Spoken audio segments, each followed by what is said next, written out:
Assalamualaikum warahmatullahi wabarakatuh. Sehat selalu, khususnya Ibu Rizka Rosdiana, SE MSI selaku dosen mata kuliah Perbankan Syariah. Perkenalkan, nama saya Endah Kundarsi dengan NIM 4319121200085. Perkenalkan, nama saya Giska Ayunanda Amelia dengan NIM 431191201338. Perkenalkan, saya Ilma Yunita, NIM 431191201000. Dalam mata kuliah Perbankan Syariah ini, kami akan menjelaskan materi tentang murabahah. Yang pertama adalah pendahuluan.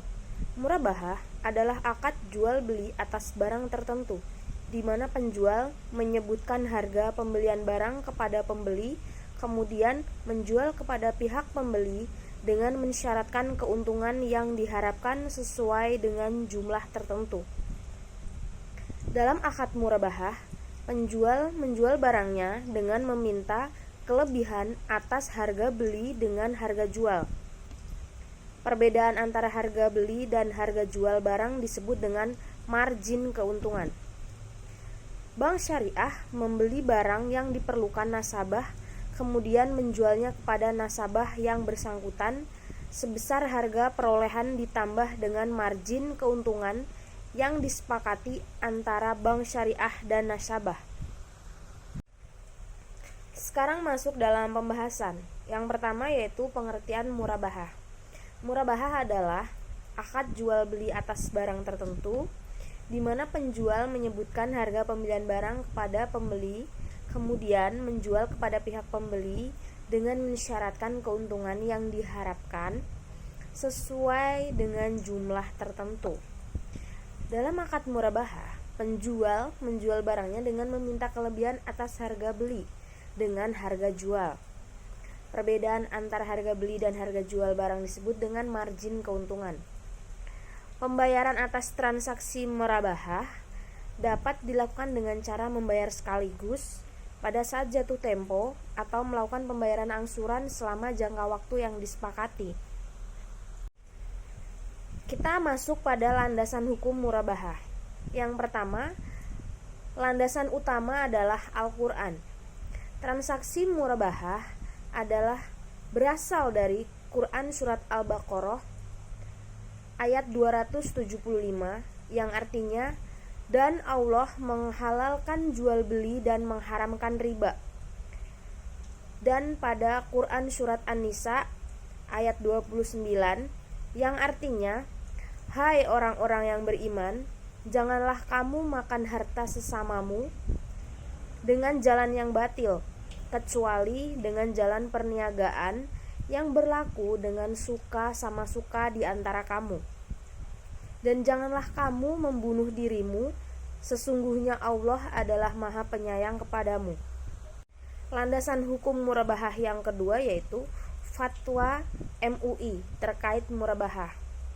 Pada era saat ini di mana transaksi murabahah erat kaitannya dengan praktik pada lembaga keuangan syariah, maka transaksi murabahah tercantum dalam fatwa DSN nomor 4/DSN MUI/4/2000 tentang murabahah. Hal ini dicontohkan seperti ketika seseorang pembeli berkata, beli barang ini olehmu 10 juta, nanti saya berjanji akan membelinya darimu 12 juta. Tidak tunai dan saya pasti akan memenuhi janji. Janji yang dimaksud adalah janji yang mengikat. Landasan berikutnya adalah landasan hadis atas fatwa. Landasan dari pendapat ini adalah sabda Nabi Shallallahu Alaihi Wasallam, yaitu tidak boleh melakukan perbuatan yang membuat madorot bagi orang lain, baik permulaan ataupun balasan. Hadis riwayat Ibnu Majah disahihkan oleh Al-Albani. Yang berikutnya yaitu landasan pendapat jumhur ulama. Jumhur atau yang disebut dengan mayoritas ulama telah sepakat terkait kebolehan akad murabahah. Sebagian ulama mendasarkan kebolehan ini dengan menganalogikan atau kias terhadap jual beli tauliyah, yaitu jual beli dengan harga yang sama dengan harga yang modalnya. Sekarang kita masuk pada syarat dan rukun terjadinya akad murabahah. Yang pertama, adanya pembeli dan penjual yang telah balik dan berakal sehat.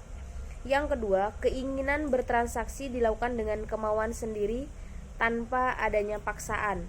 Yang ketiga, adanya objek akad. Dan yang keempat, adanya barang atau objek yang akan dijual. Yang kelima, kejelasan harga dan kondisi barang dengan harga yang disepakati bersama. Penjual juga harus memberitahukan harga pokok beserta besaran keuntungan yang diinginkan kepada pembeli. Dan yang terakhir yaitu ijab dan qabul. Skema pembiayaan murabahah. Dalam pembiayaan murabahah, sekurang-kurangnya terdapat dua pihak yang melakukan transaksi jual beli, yaitu bank syariah sebagai penjual dan nasabah sebagai pembeli barang. Skema pembiayaan tersebut saya jelaskan sebagai berikut. Pertama, negosiasi dan persyaratan. Bank syariah dan nasabah melakukan negosiasi tentang rencana transaksi jual beli yang akan dilaksanakan. Poin negosiasi meliputi jenis barang yang akan dibeli, kualitas barang, dan harga jual. Akad jual beli, di mana bank syariah sebagai penjual dan nasabah sebagai pembeli. Dalam akad jual beli ditetapkan barang yang akan menjadi objek jual beli yang dipilih oleh nasabah dan harga jual barang tersebut. Ketiga, beli barang. Bank syariah membeli barang dari supplier atau penjual. Pembelian dilakukan oleh bank syariah ini sesuai dengan keinginan nasabah yang telah tertuang di dalam akad. 4. Kirim barang. Supplier atau penjual mengirimkan kepada nasabah atas perintah bank syariah. Kelima, terima barang. Nasabah menerima barang dari supplier dan menerima dokumen kepemilikan barang tersebut. Keenam, bayar. Setelah menerima barang dan dokumen, maka nasabah melakukan pembayaran, dan pembayaran yang lazim dilakukan oleh nasabah dengan cara angsuran. Aplikasi pembiayaan murabahah dalam bank syariah. Pertama, penggunaan dalam akad murabahah. Pembiayaan murabahah merupakan jenis pembiayaan yang sering diaplikasikan dalam bank syariah. Umumnya digunakan dalam transaksi jual beli barang investasi dan barang-barang yang diperlukan oleh individu. Jenis penggunaan pembiayaan murabahah lebih sesuai untuk pembiayaan investasi dan konsumsi. Pembiayaan murabahah kurang cocok untuk pembiayaan modal kerja yang diberikan langsung dalam bentuk uang. Kedua, barang yang boleh digunakan sebagai objek jual beli. Di antaranya yaitu rumah, kendaraan bermotor atau alat transportasi, pembelian alat-alat industri, pembelian pabrik, gudang, dan aset tetap lainnya. Ketiga, bank. Bank berhak menentukan dan memilih supplier dalam pembelian barang. Apabila nasabah menunjuk supplier lain, maka bank syariah berhak melakukan penilaian terhadap supplier tersebut untuk menentukan kelayakannya sesuai dengan kriteria yang ditetapkan oleh bank syariah. Bank menerbitkan PO sesuai dengan kesepakatan antara bank syariah dan nasabah agar barang dikirimkan kepada nasabah. Dan cara pembayaran yang dilakukan oleh bank syariah yaitu dengan mentransfer langsung kepada rekening supplier, bukan ke rekening nasabah. Keempat, nasabah. Nasabah harus sudah cakap menurut hukum, di mana sehingga dapat melakukan transaksi. Nasabah memiliki kemauan dan kemampuan dalam melakukan pembayaran. Supplier. Supplier menjual barangnya kepada bank syariah. Kemudian bank syariah akan menjual barang tersebut kepada nasabah. Dalam kondisi tertentu, bank syariah memberikan kuasa kepada nasabah untuk membeli barang sesuai dengan spesifikasi yang telah ditetapkan dalam akad. Purchase order atas pembelian barang tetap diterbitkan oleh bank syariah dan pembayarannya tetap dilakukan oleh bank kepada supplier. Namun, penyerahan barang dapat dilakukan langsung oleh supplier kepada nasabah atas kuasa bank syariah. Harga jual barang telah ditetapkan sesuai dengan akad jual beli antara bank syariah dan nasabah dan tidak dapat berubah selama masa perjanjian. Harga jual bank syariah merupakan harga jual yang disepakati antara bank syariah dan nasabah. Uang muka atas pembelian barang yang dilakukan oleh nasabah, bila ada, akan mengurangi jumlah piutang murabahah yang akan diangsur oleh nasabah.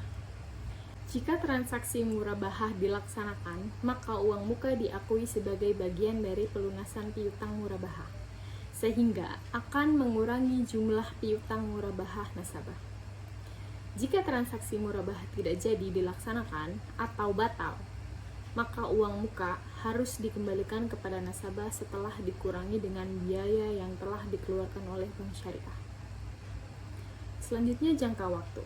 Jangka waktu pembiayaan murabahah dapat diberikan pada jangka pendek, menengah, dan panjang, sesuai dengan kemampuan pembayaran oleh nasabah dan jumlah pembiayaan yang diberikan oleh bank syariah.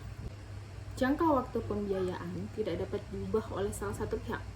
Bila terdapat perubahan jangka waktu, maka perubahan ini harus disetujui oleh bank syariah maupun nasabah. Yang terakhir, lain-lain. Denda atas tunggakan nasabah, kalau ada, diperkenankan dalam aturan perbankan syariah dengan tujuan untuk mendidik nasabah agar disiplin dalam melakukan angsuran atas piutang murabahah. Namun, pendapatan yang diperoleh bank syariah karena denda tersebut tidak boleh diakui sebagai pendapatan operasional, akan tetapi dikelompokkan dalam pendapatan non-halal, di mana dikumpulkan dalam suatu rekening yang dimasukkan dalam titipan kewajiban lain-lain.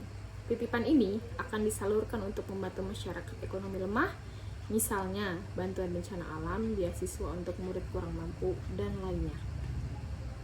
Bila nasabah menunggak terus dan tidak mampu lagi membayar angsuran, maka penyelesaian sengketa dapat dilakukan melalui musyawarah.